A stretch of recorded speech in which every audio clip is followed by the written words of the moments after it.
And for more NASA videos, hit subscribe.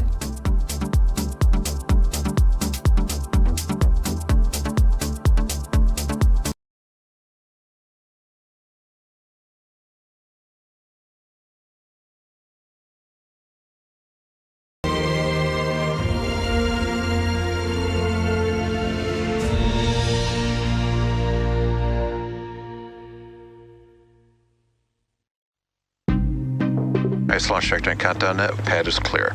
10, 9, 8. Launch auto sequence has started. 6, 5, 4, 3, 2, 1. Go for launch.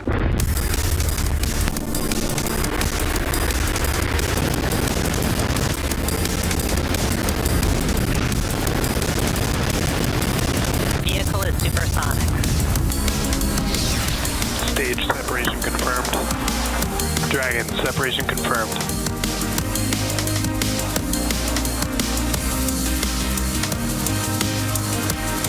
Stage 1 is transonic. Landing legs have deployed. And Falcon 9 has landed. You are looking at a live view of Falcon 9 and Dragon awaiting liftoff from Launch Complex 39A at NASA's Kennedy Space Center in Florida. In just over 18 minutes, Falcon 9 will lift off carrying Dragon and the CRS-31 mission to the International Space Station. Good evening, I'm Yomei Zhou, a lead propulsion engineer here at SpaceX. Dragon will deliver about 3 tons of science, supplies, and equipment to the space station and will return with over 4,000 pounds in about a month. After an almost 13-hour flight, Dragon will autonomously dock to the space station on Tuesday, November 5th at approximately 10:15 a.m. Eastern Time. This mission will mark SpaceX's 105th flight of 2024 and Dragon's 5th trip to the station this year. Today's spacecraft will be the first Dragon supporting a cargo mission to fly for the 5th time, and coincidentally, the Falcon 9 booster supporting today's mission will also be making its 5th flight.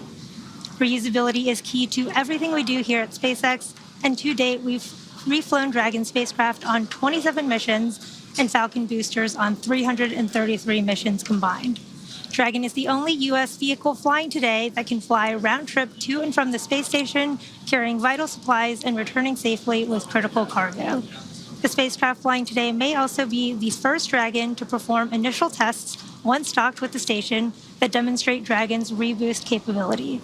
These tests are designed to show Dragon's ability to control the station's attitude and altitude, with more on that in just a few minutes. Now, over at the pad, propellant loading began about 15 minutes ago and will complete at the T-minus 2-minute mark. Weather is looking great with only a 30% probability of violating launch weather constraints. The eastern range is green and ready to support, and everything is looking good as we count down to an instantaneous launch attempt at 9:29 p.m. Eastern Time today. With that, let's check in with Joseph at NASA in Houston.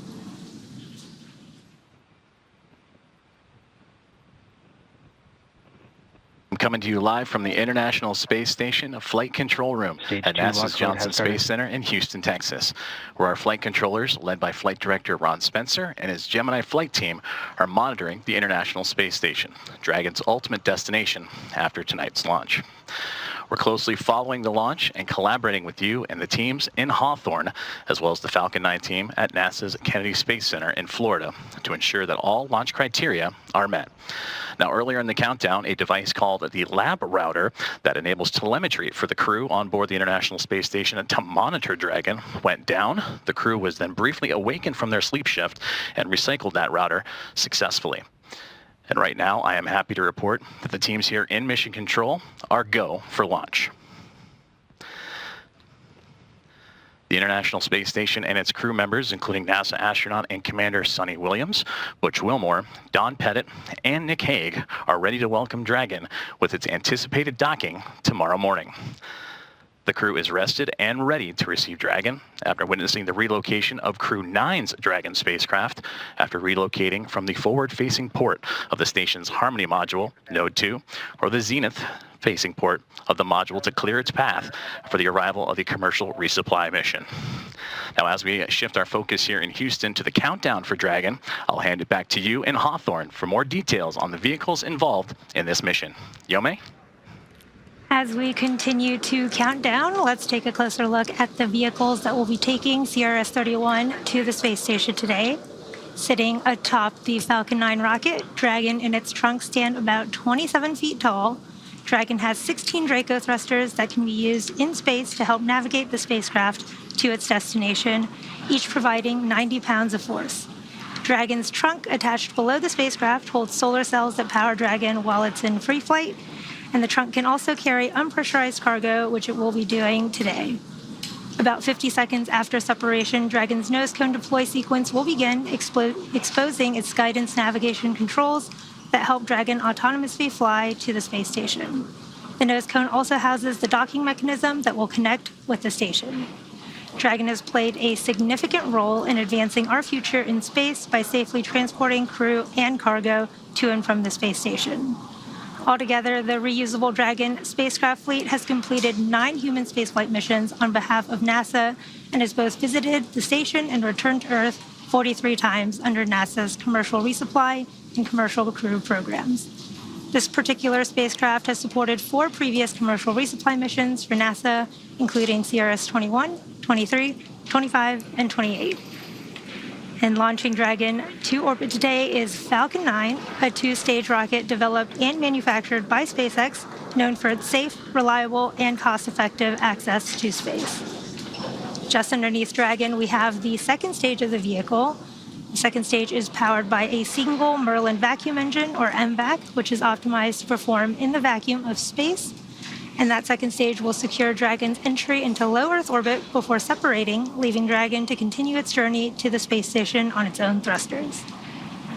Just below the second stage is the first stage, which contains 8 engines arranged around one center engine, all held in place by a structure called the octaweb. Each of these Merlin 1D engines delivers about 190,000 pounds of thrust at sea level, which gives Falcon 9 a combined 1.7 million pounds of thrust. The booster supporting today's mission previously launched 4 missions, including Crew 8, Polaris Dawn, and 2 Starlink missions. Now, with T0 coming up in just about 12 and a half minutes, our teams in Florida are doing a series of system checks to ensure Dragon and Falcon 9 are ready to fly. Now, while on station, the CRS-31 spacecraft flying today may also perform 2 initial tests to demonstrate Dragon's ability to control the space station's attitude as well as Dragon's reboost capability. Reboosts are necessary to counteract the effects of atmospheric drag, which can cause the station to lose altitude. Once the station is in a configuration for SpaceX's reboost demo, the aft Draco engines in the service section will fire for just over 12 minutes and give the station a boost. SpaceX has partnered with NASA on the creation of control algorithms to help guide and steer the Dragon and ISS through these dynamic events, which will be the first time Dragon performs tests of this nature on station. SpaceX will leverage data collected during CRS-31 to inform important analyses, which will support future enhanced capabilities and programs like the U.S. Deorbit Vehicle, or USDV. NASA selected SpaceX to develop and deliver the USDV, which will be used to deorbit the space station in a controlled manner after the end of its operational life in 2030. The USDV will be based on today's Dragon, but will feature a redesigned, larger trunk section with more Draco thrusters to help lower the station's orbit. The vehicle will also need 6 times the usable propellant and 3 to 4 times the power generation and storage of today's Dragon spacecraft. Falcon 9 and Dragon have played a significant role in advancing our future in space by safely transporting both crew and cargo to and from the space station. There are currently 3 Dragon capsules used for cargo missions, which have collectively flown 10 CRS missions to date, and there are 4 capsules supporting human spaceflight that have docked to the station. Their names are Endeavour, Resilience, Endurance, and Freedom. Crew 9 arrived on board Dragon Freedom, which is currently docked to the station and is SpaceX's 15th human space mission since 2020, when Dragon became the first private spacecraft to take humans to the International Space Station. As Joseph mentioned, Crew 9 actually just completed a port relocation maneuver from the forward port to the zenith port over the weekend to make room for CRS-31 launch today. Now, as the countdown continues, let's check back with Joseph at JSC. Thank you very much, Yome. Teams here in Houston continue to monitor the countdown of NASA's SpaceX CRS-31 mission with everything on track for a successful launch. 2024 has been a year of important achievements for the International Space Station, showcasing what's possible through collaboration, as NASA's 31st commercial resupply mission with SpaceX marks the 12th launch to the orbiting laboratory this year, and it's clear that success in space is a collective effort, built on dedication and teamwork. Let's take a closer look at how this team effort has kept the station thriving throughout the year.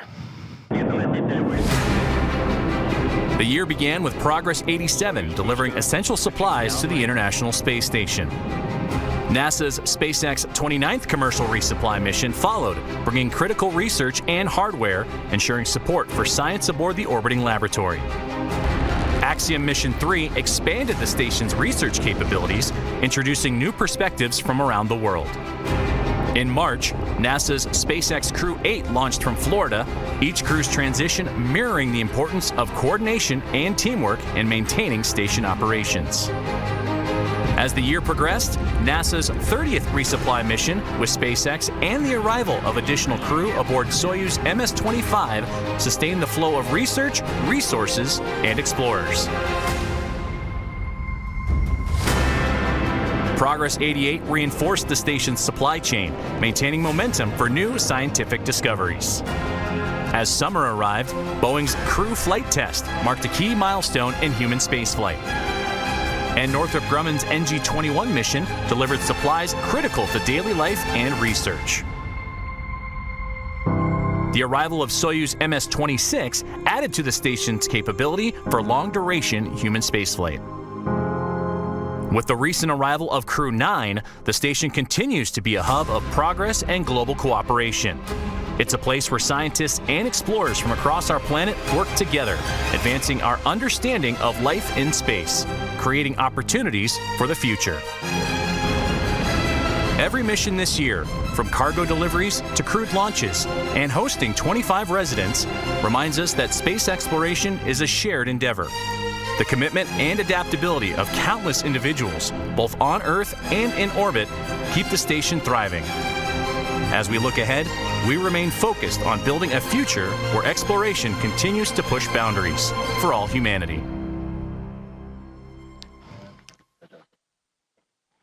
As we reflect on the accomplishments of 2024, it's clear that every milestone aboard the International Space Station is made possible through the dedication and teamwork of countless individuals around the world. And that journey doesn't stop there. This mission is set to deliver over 3 tons of critical cargo, including scientific hardware and samples that will advance our understanding of the physical and biological phenomena. The microgravity environment of the space station provides a unique opportunity to conduct research that can drive new technologies for deep space exploration and improve life back here on Earth. Behind every experiment, there are scientists and engineers who have spent months, sometimes years, preparing for this moment. Let's take a look at some of the science heading to the station. NASA and its international partners are launching scientific investigations on SpaceX's 31st commercial resupply services mission to the International Space Station. The Coronal Diagnostic Experiment, or CODEX, will examine solar wind and create a global comprehensive data set to help scientists validate theories for what heats solar wind, which is 1,000,000 degrees hotter than the sun's surface. A live Antarctic moss will be studied to understand the effects of cosmic radiation and microgravity on plants. Results could help identify biological systems suitable for use in bioregenerative life support systems on future missions. Dozens of samples will be exposed to space to evaluate material stability and to help researchers better understand the impacts of spaceflight. Results could support better design for spacecraft and satellites. Researchers will demonstrate cold welding techniques in space and evaluate sample integrity. Results could aid in the development of interior spacecraft repair methods and improve applications of cold welding on Earth. Discover more about all of the science making the journey to the orbiting lab at nasa.gov/ISS-science.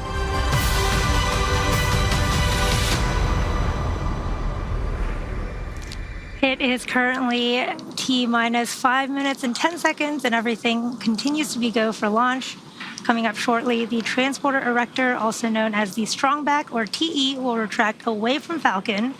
The TE is the large truss structure you see Falcon there. 9 tanks are pressing for strongback retract. Next to the rocket, you just heard that call out that the tanks are pressing in preparation. Dragon is in configure for terminal count. For strongback retract, and Dragon is in configure for terminal count. Dragon is in terminal count and is on internal power. There is that call out for Dragon transitioning to internal power. And ahead of the transporter erector reclining, you'll see the clamp arms just below Dragon Strongback lower has started. begin to open.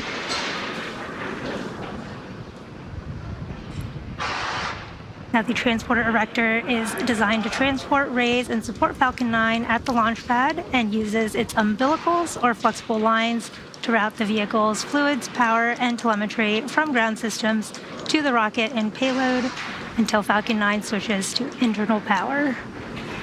There you can see those clamp arms beginning to open right under Dragon at the top of the second stage.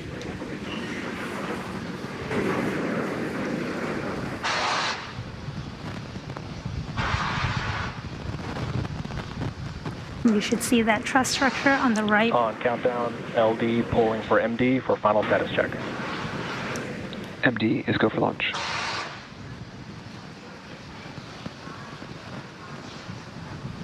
You see the transporter erector reclining from Falcon 9.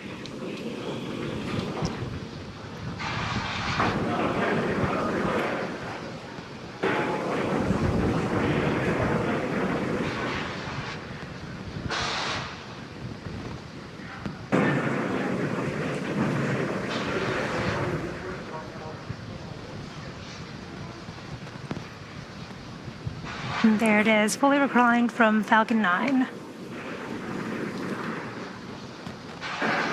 Range is also green and ready to support.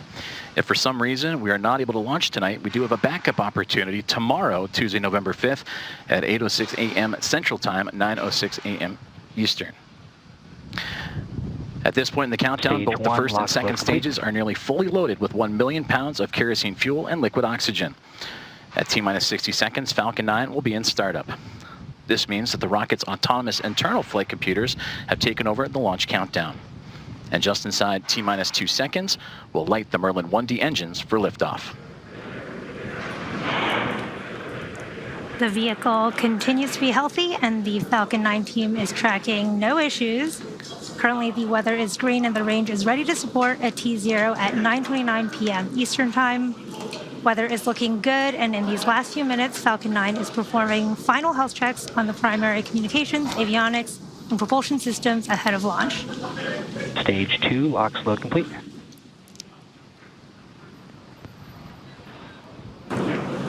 With that, we're hearing the checkouts of the second stage thrust vector control actuators underway and referred to as the engine gibble or wiggle test. And this is when SpaceX moves the nozzles ever so slightly to make sure that the guidance hardware is acceptable for flight.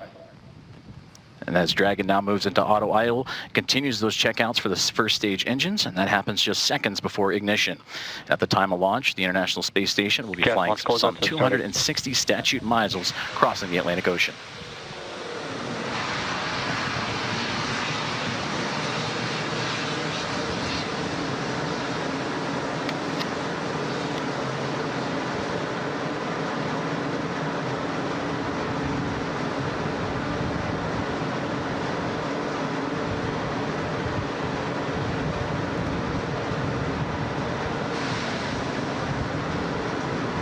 Falcon 9 is in startup.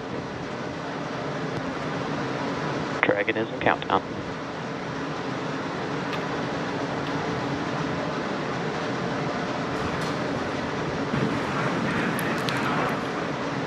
SpaceX launch director, go for launch.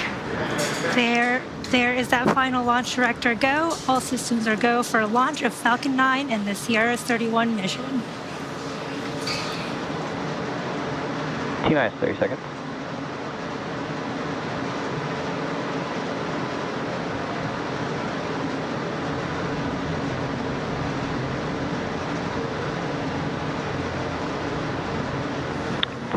Seconds. T-minus 10, 9, 8, 7, 6, 5, 4, 3, 2, 1. Ignition, engines full power, and liftoff. Go SpaceX, go Falcon, go CRS. Vehicles pushing downrange. And we have liftoff. NASA's SpaceX 31st commercial resupply mission is on its way to the International Space Station, carrying science, supplies, and the spirit of exploration.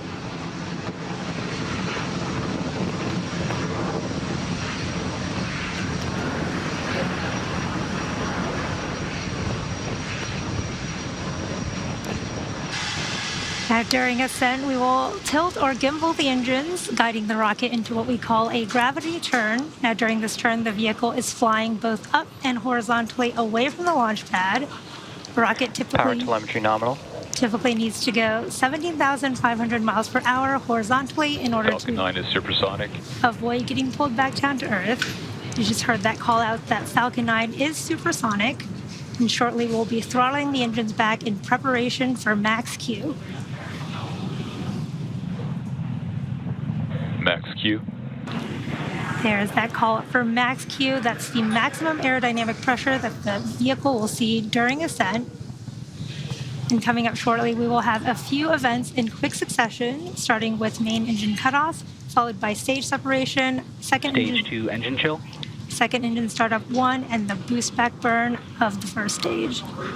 You just heard the call out for the second stage engine chill, starting in preparation for that engine startup. We are just about 30 seconds away from main engine cutoff, where the 9 Merlin 1D engines on the first stage will shut down. Shortly after that, the stage 1 and 2 will separate from one another, and the MVAC engine on the second stage will start.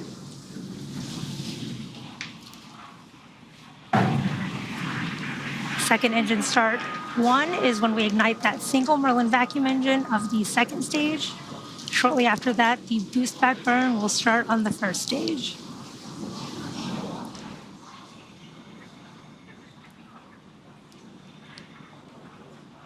There's main engine cutoff. Main engine cutoff. Stage separation confirmed. Stage separation. Stage 2 startup.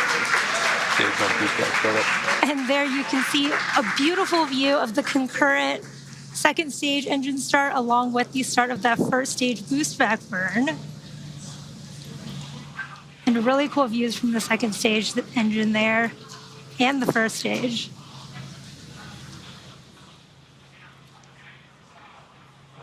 Now, if you're just joining us, the first stage on your left is in the middle of its boost back burn, which is the first of 3 burns designed to take the first stage back down to Earth to our landing zone 1. And the second stage is in its burn, carrying Dragon and the CRS-31 mission towards its intended orbit.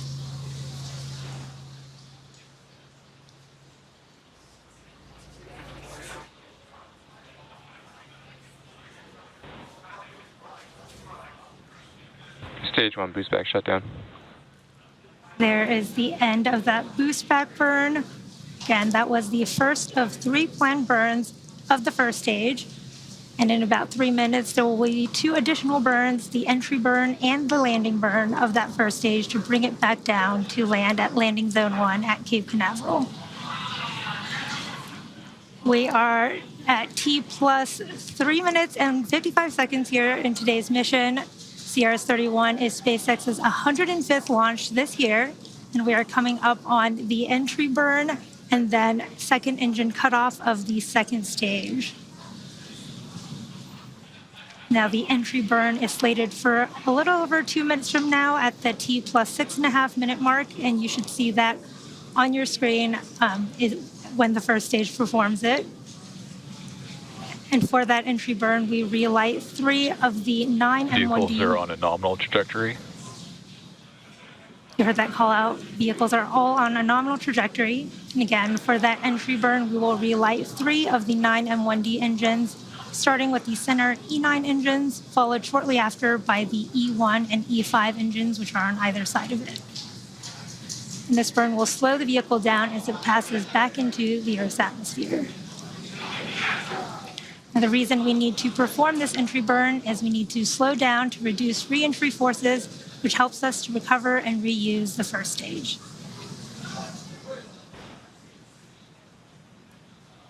You can follow along on the bottom left and right hand of your screen for the speed and altitude for the first and second stages, respectively.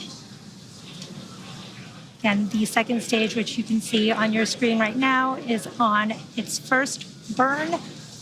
And this is what will be targeting the Dragon orbit, from whence, after Dragon's operation, Dragon will continue the rest of its journey to the International Space Station using its own onboard Draco thrusters.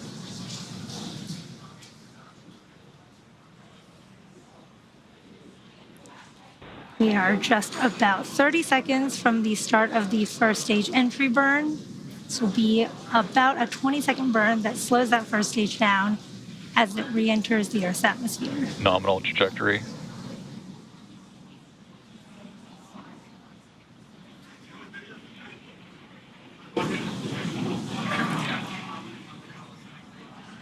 We are also currently in the middle of the second stage burn. We have about 2 minutes left in this burn.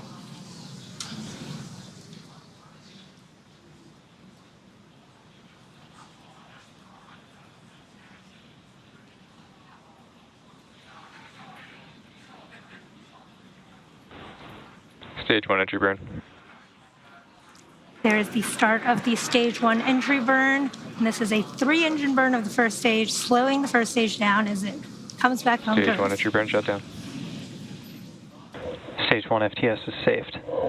And there is that call out for a good entry burn and the flight termination system being saved.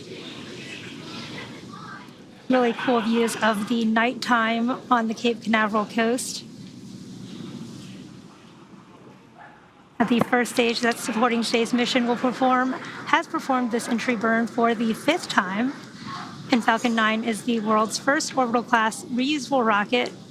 And this is important because it allows us to reuse the most expensive parts of the rocket, which drives down the access to space. We should see that landing burn starting in just a few moments.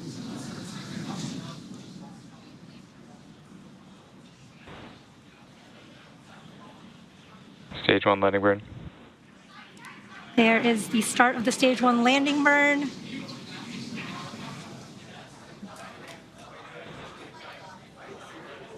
Stage 1 landing leg deploy.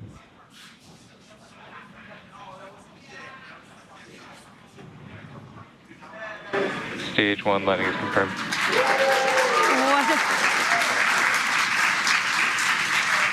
What a beautiful view of that Terminal guidance. first stage landing. And with that landing marks SpaceX's 360-second recovery of an orbital class rocket, including the first stage landings for Falcon 9 and Heavy. And we are coming up on second engine cutoff 1 here on the second stage in just a few moments.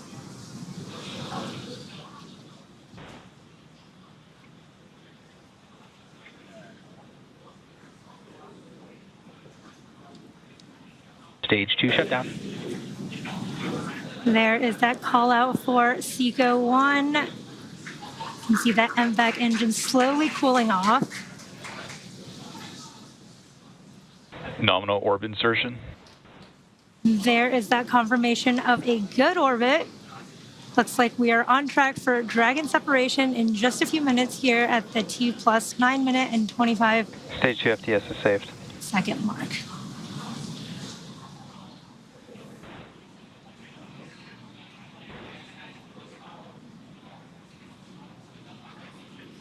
You can see that MVAC engine continuing to cool down.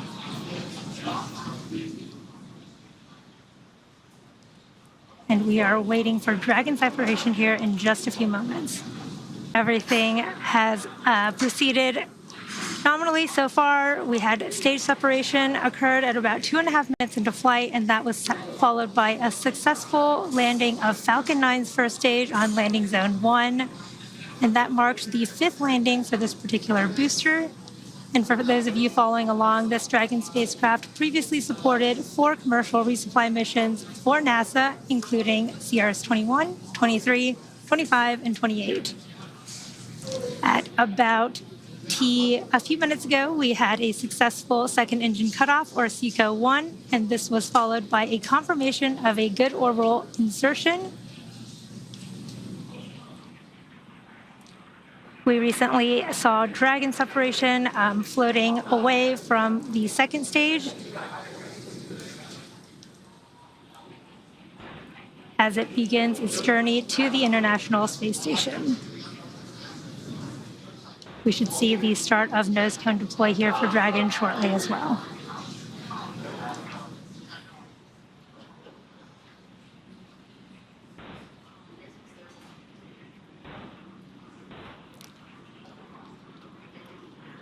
A very exciting sight to see. Dragon, you saw, was drifting away from Falcon 9's second stage, confirming spacecraft separation. Let's check in with Joseph as we prepare for nose cone deploy and preview what's in store for the rest of the flight.